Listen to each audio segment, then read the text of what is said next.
오늘 우리에게 주시는 하나님의 말씀은 신명기 27장 1절에서 10절 말씀입니다. 모세와 이스라엘 장로들이 백성에게 명령하여 이르되 내가 오늘 너희에게 명령하는 이 명령을 너희는 다 지킬지니라. 너희가 요단을 건너 내 하나님 여호와께서 내게 주시는 땅에 들어가는 날에 큰 돌들을 세우고 석회를 바르라. 요단을 건넌 후에 이 율법의 모든 말씀을 그 위에 기록하라. 그리하면 내 하나님 여호와께서 내게 주시는 땅 곧 젖과 꿀이 흐르는 땅에 내가 들어가기를 내 조상들의 하나님 여호와께서 내게 말씀하신 대로 하리라. 너희가 요단을 건너거든 내가 오늘 너희에게 명령하는 이 돌들을 에발산에 세우고 그 위에 석회를 바를 것이며 또 거기서 내 하나님 여호와를 위하여 제단 곧 돌단을 쌓되 그것에 쇠 연장을 대지 말지니라.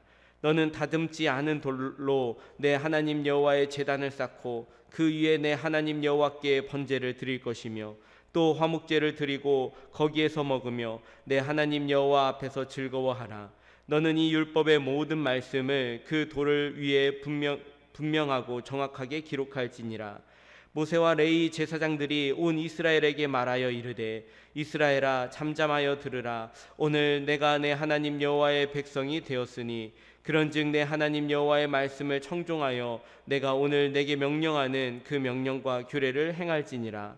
모세가 그날 백성에게 명령하여 이르되 너희가 요단을 건넌 후에 시므온과 레위와 유다와 이사갈과 요셉과 베냐민은 백성을 축복하기 위하여 그리심 산에 서고 르우벤과 갓과 아셀과 스불론과 단과 납달리는 저주하기 위하여 에발산에 서고 레위 사람은 큰 소리로 이스라엘 모든 백 사람에게 말하여 이르기를 장색의 속으로 조각하였거나 부어 만든 우상은 여호와께 가증하니 그것을 만들어 은밀히 세우는 자는 저주를 받을 것이라 할 것이요 모든 백성은 응답하여 말하되 아멘 할지니라. 그의 부모를 경홀히 여기는 자는 저주를 받을 것이라 할 것이요 모든 백성은 아멘 할지니라. 그의 이웃의 경계표를 옮기는 자는 저주를 받을 것이라 할 것이요 모든 백성은 아멘 할지니라.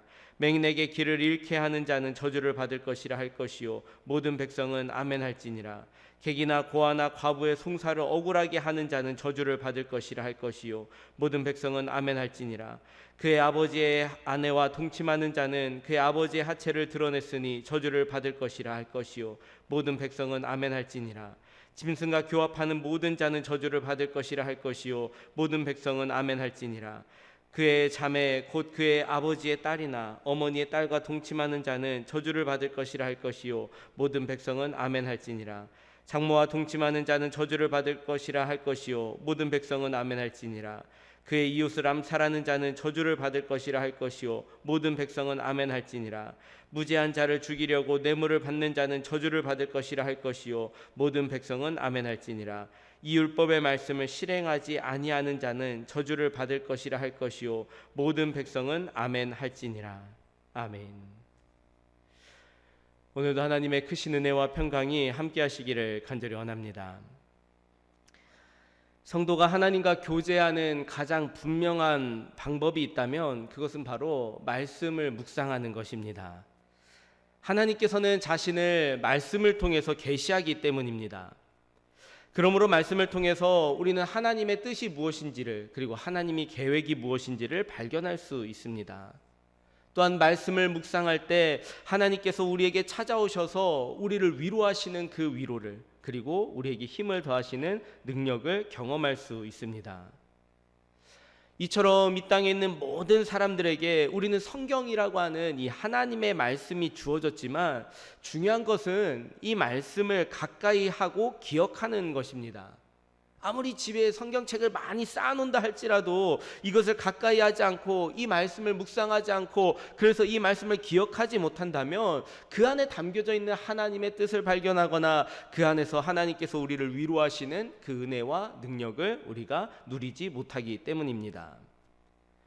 신명기 말씀을 계속 살펴보고 있는데 신명기의 말씀은 가나안 땅에 들어가서 하나님께서 허락하시는 그 복과 은혜를 누리며 살아갈 수 있도록 지켜야 할 그 명령들을 하나님께서 모세를 통해서 계속해서 말씀하고 계십니다.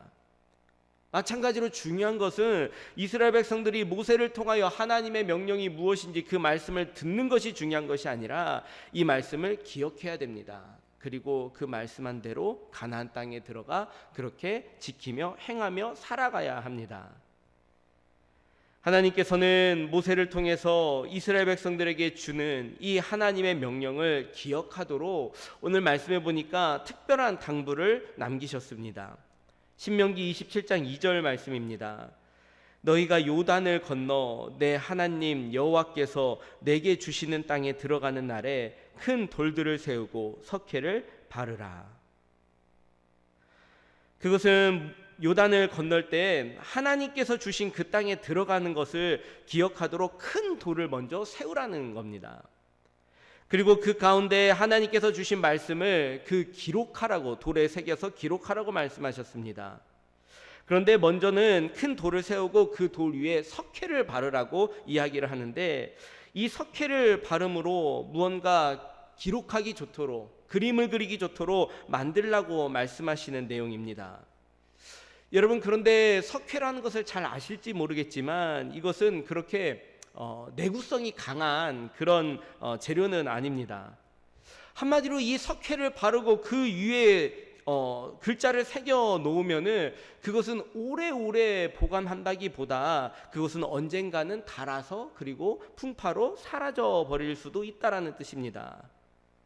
그럼에도 불구하고 하나님께서 직접 그 돌 위에다가 글을 명령을 새기는 것이 아니라 석회를 바르고 그 위에 글자를 새기게 한 것은 무엇이냐면, 이것을 바위에다만 새겨놓고 그렇게 보관하는 용으로 끝내지 말고 이 글자를 새기면서, 이 명령을 새기면서 이것을 너희들의 마음에도 기억하라라는 것입니다. 그리고 이것은 사라져버릴 수도 있기 때문에 곧 너희들의 자녀들에게도 이것을 가르쳐 지키게 하라는 내용이 담겨져 있습니다. 신명기 27장 5절에서 6절 말씀입니다. 또 거기서 내 하나님 여호와를 위하여 제단 곧 돌단을 쌓되 그것에 새 연장을 대지 말지니라. 너는 다듬지 않은 돌로 내 하나님 여호와의 제단을 쌓고 그 위에 내 하나님 여호와께 번제를 드릴 것이며.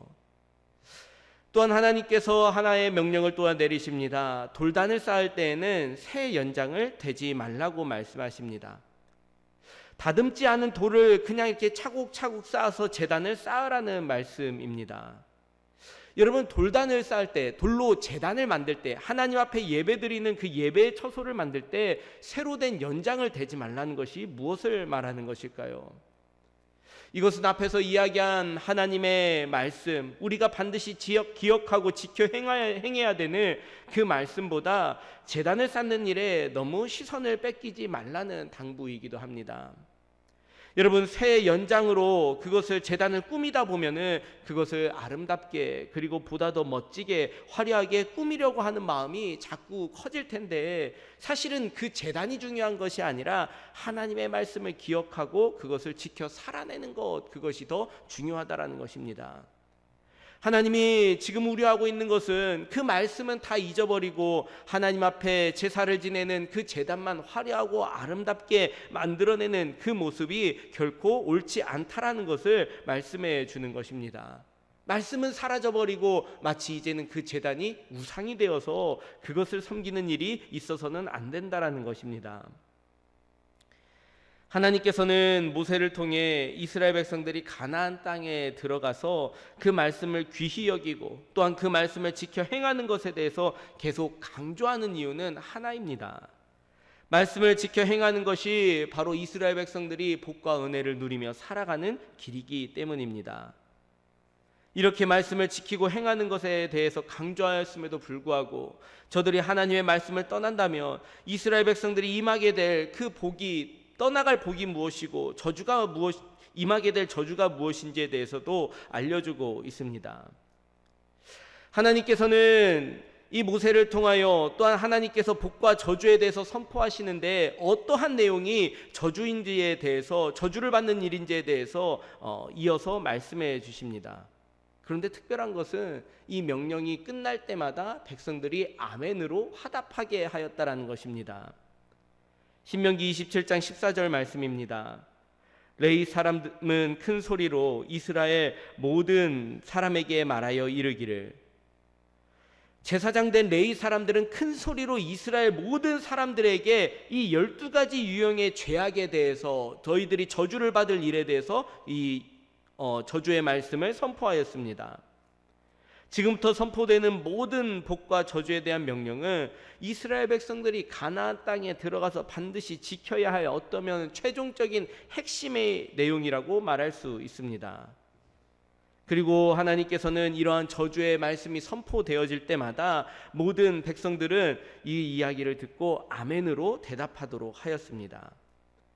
하나님께서 저주를 선언하시며 금하신 악한 행동들은 15절부터 26절까지 나와 있습니다. 우상을 만들어 세우는 것, 부모를 경홀히 여기는 것, 이웃의 그 경계표, 경계석을 옮기는 것, 시각장애인을 길을 잃게 만드는 것, 객이나 고아나 과부의 송사를 억울하게 하는 것, 계모와 동침하는 것, 짐승과 교합하는 것, 자신의 자매와 동침하는 것, 장모와 동침하는 것, 이웃을 암살하는 것, 무죄한 자를 죽이고 뇌물을 받는 것, 이 모든 율법의 말씀들을 실행하지 않는 것에 대하여 하나님께서는 저주를 받을 것이다라고 분명하게 말씀하여 주십니다. 그리고 특별한 것은 그런 말씀이 끝날 때마다 이스라엘 백성들은 아멘, 아멘으로 화답을 하였습니다. 신명기에는 하나님의 그 말씀과 규례를 잘 지키라고 하는 이 명령이 계속돼서 반복적으로 나타나고 있습니다. 그래서 신명기 말씀을 읽다 보면은 어차피 나왔던 내용들이 또 나오고 반복되고 지루하다라고 느껴질 수도 있을 것 같습니다. 그러나 이것은 지루한 것이 아니라 하나님께서 너무나도 중요하기 때문에 계속해서 거듭해서 신신당부하고 있는, 강조하고 있는 그런 모습이기도 합니다. 오늘 함께 읽은 이 말씀을 읽다 보면은 어린 자녀들을 가르치는 부모님의 모습을 보게 됩니다. 어린 자녀가 거짓말을 해서 혼나고 있는 그 어린아이를 생각해 보면은 그 부모는 분명히 그 아이들을 데려다가 이렇게 이야기를 합니다. 거짓말은 절대 하면 안 돼. 알겠지? 알겠지? 이래서 아이에게 어서 네 라고 대답을 하라고 합니다. 한 번만 더 거짓말을 하면 크게 혼날 거야. 알겠니? 그럼 또 이 아이는 또 네 라고 대답을 합니다. 하나님께서 이 저주가 뒤따르는 죄악에 대해서 말씀하시고 이스라엘 백성으로 각각의 죄악에 있어서 아멘으로 화답하게 하는 이유가 분명합니다. 그들을 저주하기 위해서 이러한 항목들을 만들어낸 것이 아닙니다. 그들로 저주의 자리로 서지 않게 하기 위하여 이것들을 탕구하면서 강조하면서 말씀하고 있습니다. 여러분, 어린 시절에 그 부모님께 혼나면서 네 라고 대답했던 이 어린아이가 그 이후로는 한 번도 거짓말을 하지 않았을까요? 아니면 한 번도 이렇게 잘못을 행하지 않았을까요? 순간순간 그때 그 다짐과 약속을 어긴 적도 물론 있겠지만, 그러나 항상 이것이 잘못된 행동인데, 이렇게 하면 안 되는데 라는 것을 뉘우치는 일이 많았을 것입니다. 하나님의 명령 앞에, 그 저주라고 이야기하는 그 명령 앞에 아멘이라고 대답하는 것은 이스라엘이 그 후로는 저주받을 모든 죄악을 범하지 않았다라는 것이 아니라 여전히 죄 가운데 살아가고 있지만, 수없이 하나님을 떠나고 있지만, 그리고 지금 우리도 같은 실수를 반복하면서 살아가고 있지만, 그러나 이것이 잘못된 것임을 알고 언제라도 하나님 앞에 돌아와 우리들의 잘못을 회개하고 하나님께로 돌아갈 수 있는 그 우리들의 대답으로서 아멘이 된다라는 말입니다. 사랑하는 수도교회 성도 여러분, 복과 저주를 선포하시는 하나님의 말씀을 묵상하면서 하나님께서는 연약한 우리를 정말로 안타까운 마음으로 바라보고 계십니다. 그 마음을 헤아려 우리가 또한 하나님께로 나의 잘못된 삶의 모습을 뒤로하고 하나님께로 나아갈 때 하나님께서는 언제라도 우리를 받아주시고, 그리고 그 하나님의 말씀을 기억하며 지켜 행하는 우리들의 삶 가운데 하나님께서 예비하신 그 복과 은혜를 누리도록 허락하여 주실 줄로 믿습니다. 그렇게 영원한 승리를 선언하시고 또한 언제나 끝까지 우리와 동행하시는 하나님과 날마다 기쁨과 감사로 살아갈 수 있는 저희들의 복된 삶이 되시기를 주님의 이름으로 축원합니다. 함께 기도하겠습니다. 거룩하신 하나님, 오늘도 주님 앞에 나아갑니다. 하나님의 말씀을 붙잡고 나아갑니다. 그 말씀을 기억하고 묵상하여 하나님께서 우리에게 주시는 복과 은혜를 누리며 또한 우리를 위로하시는 그 위로를 경험하며 우리에게 힘을 더하시는 능력을 누리는 복된 삶을 살아갈 수 있도록 인도하여 주시옵소서. 오늘도 우리 사랑하는 성도들의 각자의 모든 삶의 자리에서 연약함이 있다며 하나님의 말씀을 묵상할 때 그 말씀으로 위로받고 힘을 얻게 하시고 육신의 연약함의 모든 질병들이 떠나가게 하시며 무엇보다 하나님 저들의 인생 가운데 날마다 주님의 뜻을 분별하여 살아가는 축복된 인생이 되어질 수 있도록 하나님께서 함께하여 주시옵소서. 모든 말씀 예수님의 이름으로 기도드립니다. 아멘.